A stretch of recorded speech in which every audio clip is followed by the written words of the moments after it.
أحب أوجه رسالة إلى كل شخص فرح بقتل نور بي ام. أولا، ليس دفاعا عن نور بي ام ولا عن أفعاله كلها خطأ، وكنا نعرف بها خطأ، وكنا نعرف به أنه هو خارج عن الطريق الصحيح، ولكن تصفيته وقتله بهاي الطريقة هو شيء غير صحيح وشيء خطأ 100%.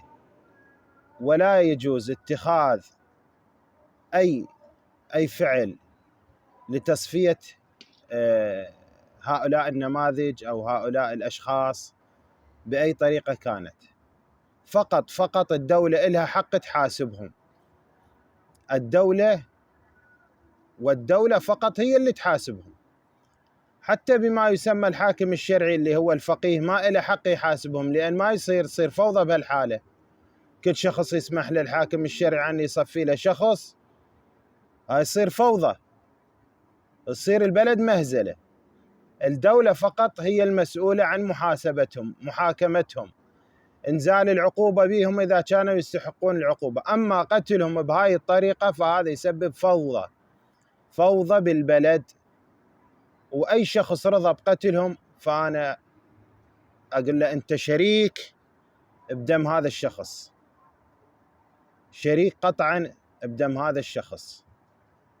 هسه هذا الشخص يستحق القتل أو ما يستحق، حسابه يم رب العالمين. ولكن ما يصير إحنا نفرح بهاي الطريقة بقتله أو ندعو إلى قتل هذول الأشخاص.